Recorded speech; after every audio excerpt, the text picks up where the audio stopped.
Hello everybody. Not all that long ago, Kia was a relatively unknown brand here in Britain, but it was the first generation Sorento which helped really cement their reputation when that car became a favourite of the caravanning crowd and people realised that Kias could be bought because they were good rather than just being cheap. In the near 2 decades that's followed, Kia have gone on to become Britain's best-selling car brand and beloved of many. Yet the Sorento, now in its 4th generation, doesn't really seem to sell any more units than it ever did.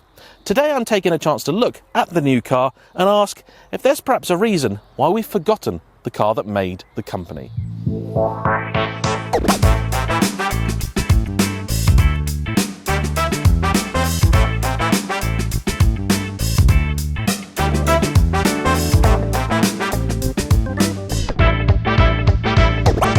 This is the 4th generation of Sorento, introduced a couple of years ago. I've been living with it for the last 2 weeks, and today I want to tell you why I think this is not a car that deserves to be forgotten. For a very long time, Kia has been my go-to recommendation for anyone looking for a sensible, practical car, for a combination of reasons. The amount of technology and features they pack in for the money, the reliability, the 7-year warranty, and the fact that many of them are actually excellent drivers' cars too. The range is also fairly broad, including everything from the small Picanto city car, which I really rather like, to this, the biggest in the range, the 7-seater Sorento. In the middle, you have stuff like the Sportage, at many points in time Britain's best-selling car, and the Seed, that many of you will fondly remember as the reasonably priced car from several seasons of Top Gear. For the most part, Kia do an excellent job of designing cars that appeal to both European and American tastes. But this is the one I would say that feels a little bit more influenced by our friends over the pond rather than requirements here. There are a few reasons for that. We'll begin with size. It's not actually massive, as modern cars go, being fractionally smaller than a BMW X5. But if you've experienced an X5 recently, you won't have failed to notice that those are huge. This is about as large as I would want any car to be for general daily duties here in Britain, particularly in the bit I live, which has a lot of very narrow country lanes. Over the years, Kia UK have dabbled with a number of different options for the Sorento, but found that generally speaking, buyers all want the same thing: 7 seats and all-wheel drive. Because they don't sell in large numbers, there are also fewer trims to choose from than in the rest of the Kia lineup. You have only 3 of them, a 2, a 3, and this, the range-topping 4.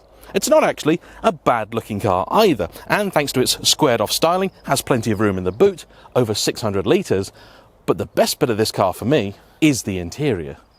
Anybody who still thinks that Kia are simply the purveyors of cheap and nasty really needs to spend some time in this, because it's proper. Where do you even start? Take these seats, beautiful, leather covered, with a nice stitching pattern on them. They are heated and ventilated in the front, heated in the rear. You even have a button here to be able to adjust the passenger seat from the driver's one.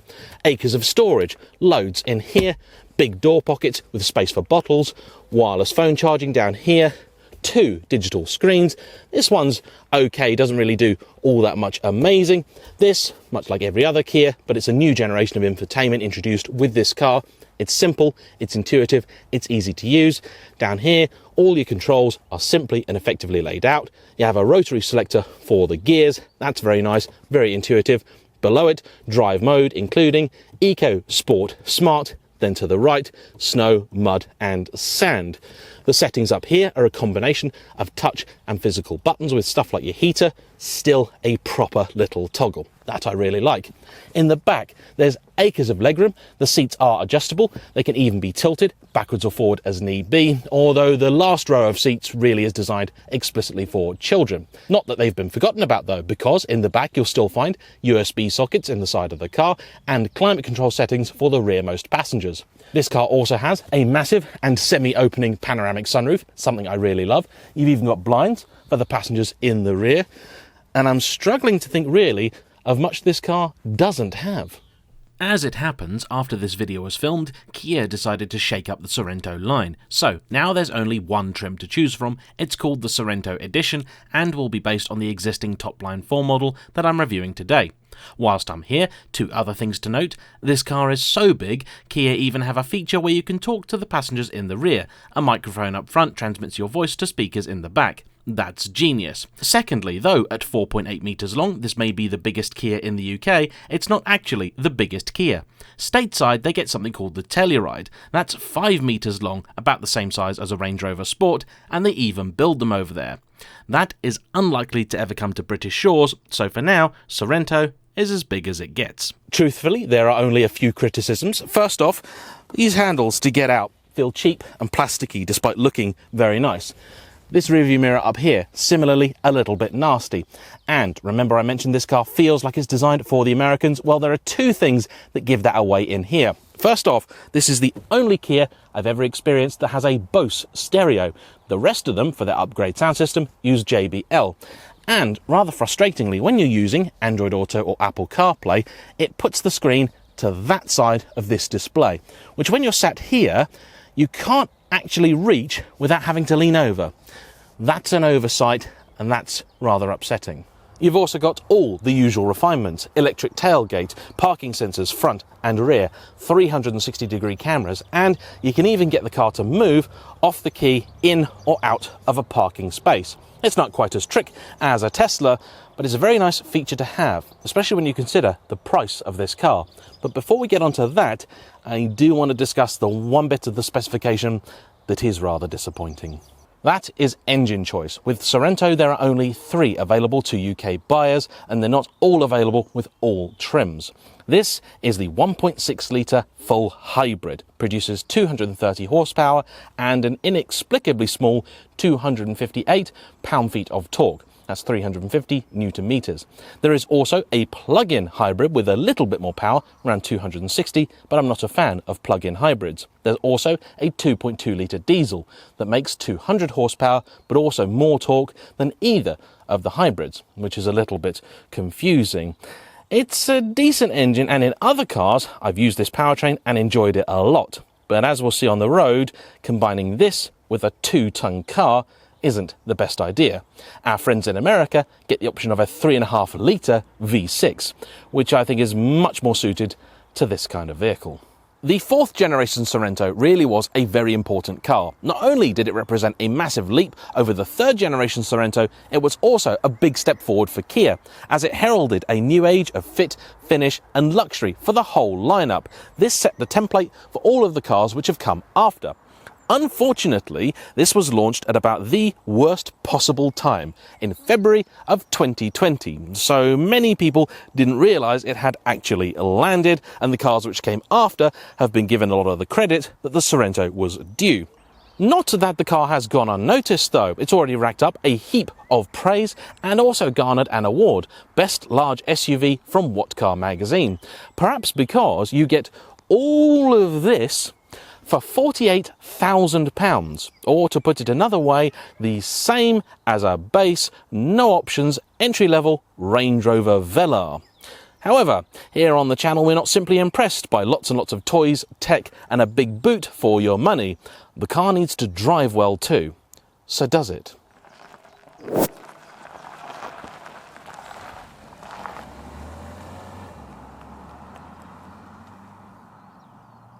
It is out here on the open road where the Sorento shows both its finest and its worst qualities. We may as well start with my biggest grievance about this car, the powertrain. Here, the hybrid system is connected to a 6-speed automatic gearbox, unlike the 7 or 8-speed DCT you see in many other Kia products. Unfortunately, the combination of the two don't seem to work all that well.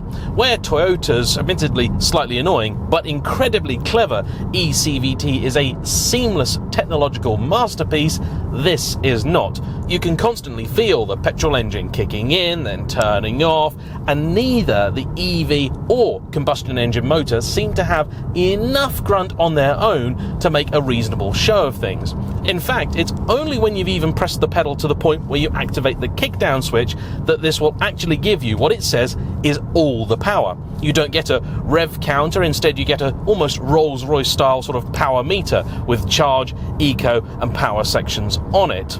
Regrettably, even with just one person, okay, a large one in it, this is not a quick car.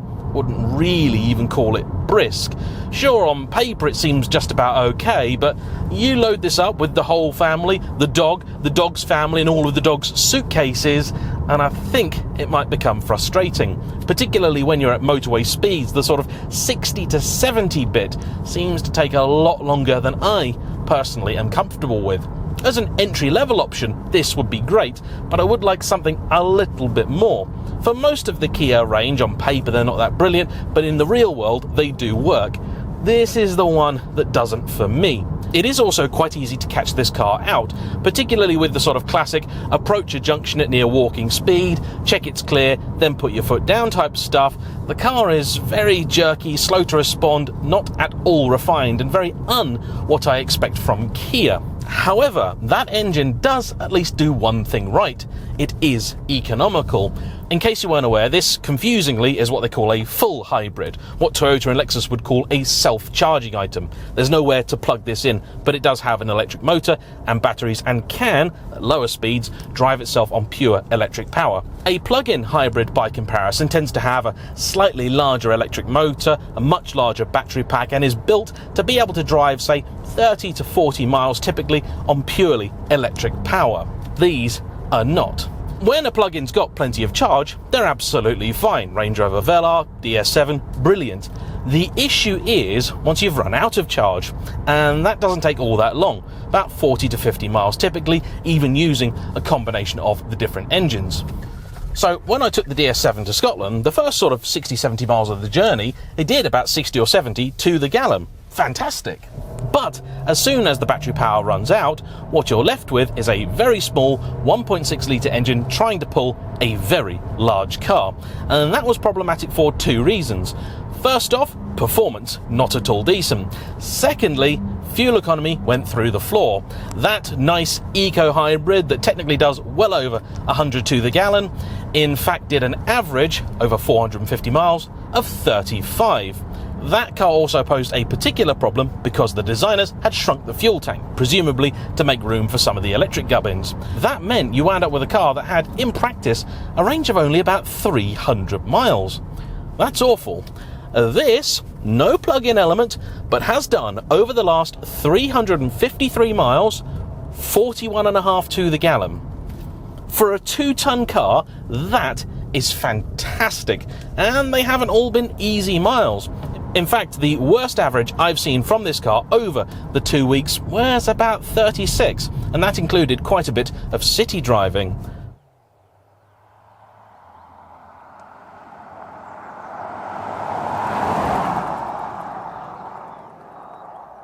This car also has a proper sized fuel tank, about 60 litres or so I think, which means it has a real range of over 500 miles. I've done 350 since I put fuel in it last, and it says it's got over 200 to go. That's fantastic. That's exactly what you want from this kind of car. On the motorway, it's also very comfortable, very refined, double glazing at the front helps, the stereo is great, visibility is good, and the size of the car isn't a problem. In truth, even on this kind of road, it's not an issue, but some of the narrower ones near where I live are a problem. A man in a Skoda Citigo earlier was not very impressed with me, but I swear I was doing everything I could to give him all the room possible. He had loads of room, by the way. He just didn't realise how small his car was. One other thing that this car does occasionally, and it's doing it right now, is it's a little bit aggressive with its lane keep. Luckily, you can turn it off easily, just hold the button on the wheel, but because it's a modern car, it does turn itself on every time you get in it. This is not Kia's doing, this is legislation, it's law, they have to do it, all cars do it. Can't complain about that too much, at least they give us a way of turning it off swiftly. The problem here is because it is a big car and the roads are not, it's constantly trying to shuffle you about. On the motorway, similarly, if you want, you can do the lazy cruise thing, so it's got radar guided and lane keep and everything, so it'll sort of do the smart driving thing. If you sort of let go of the wheel, it will actually turn it, but then obviously shout at you because that's a stupid thing to do. I obviously haven't done that, I've just heard that's what happens. Anyway, the point I'm making is that actually, even on the motorway where that feature should be really helpful, I found it wasn't, because the steering by default is actually fairly nice and light and the sort of weighting you'd want for this kind of car. But if you have all the active stuff enabled, it's constantly trying to put you where it thinks you should be. So you actually find yourself fighting the wheel quite a bit, and that becomes tiring after not that long. Let's test the turning circle. It's actually not all that bad for something this size. Visibility is really good. This beeper here is not actually all that intrusive, and you have the little digital display as well. When you indicate left or right, you've got a little camera here showing you your blind spot. I like that. In spite of its general lack of power, it can actually be quite a pleasant thing to hustle. There is a sport mode. There's also a smart mode and 3 for terrain, mud, snow and sand. Haven't really tried those out. Sport mode is a disappointment for a couple of reasons. It doesn't really seem to make the car any faster, doesn't really seem to make the steering all that more enjoyable. I think it does weighten it just a little bit. The gearbox is as dim-witted as ever, and all I think the car's really doing when you've put it in sport is made itself a little keener to engage the petrol engine. That's about it. I've actually driven this for the most part in eco or occasionally smart. I tried sport and I didn't really feel like I got any benefit from it. I think it just knackered the fuel economy a bit because it was running the petrol engine just a little bit more. However, it is rather fun to hustle.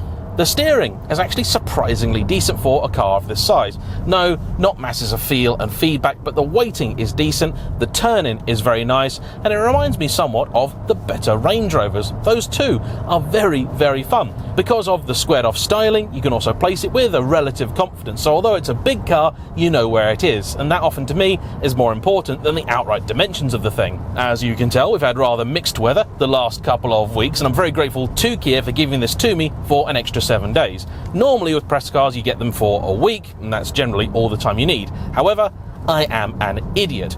This car was pressed into service doing all sorts of things, including helping a friend move house, for which it was brilliant. However, I did sort of back myself into a corner and find myself 24 hours before it was due to be picked up with no time to film it. So a big thank you to the award-winning press team at Kia for being rather flexible. And I have to say, it's a car I've really, really enjoyed having. I loved having the Picanto on the drive, but this is just super usable. I've just taken my grandmother and her sister out to lunch in it. They love the fact they sit a little higher. They like the panoramic roof so they can look at all the birds through it. They love the fact it's got plenty of space in it. It's nice and soft. They think it's very comfortable, and I'm somewhat in agreement. I say somewhat because I don't think that statement is true all the time. Unsurprisingly, for a car with this amount of features and tech, priced as low as it is, a few corners have had to be cut. The steering column is manually adjustable, and I would have expected that to be electric. I think that's quite important for this kind of car and this kind of buyer, because if you've got two people of differing heights, they want memory seats, and getting the steering wheel in the right place is the source of many an argument. However, one of the bigger kit omissions for me is the lack of adaptive dampers. As passive setups go, this is quite decent and strikes a nice blend between comfort and sportiness. But around town, it is just a little bit too firm. And in this kind of car, though I do appreciate the ability to chuck it around a bend and be surprised at how good it is, comfort really should be the priority.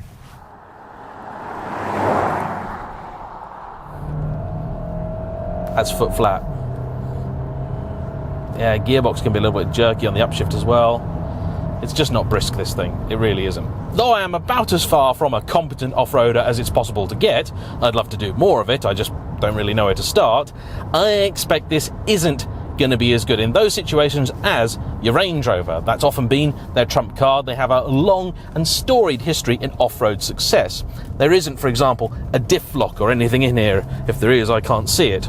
There is a hill descent mode though, and barring the other traction control settings, that's about it. Your seasoned Doug watcher will also find a few things to like about this car, my favourites being the fact that the windscreen blades are two completely different sizes. One is half the length of the other. You also have more cup and bottle holders in here than you can shake a stick at. So you've got two in the centre console here, one in each door up front, two in each door in the back, one down low and one armrest height, and you've even got bottle holders for the third row passengers too. That's nice. Everyone can get their Mountain Dew fix.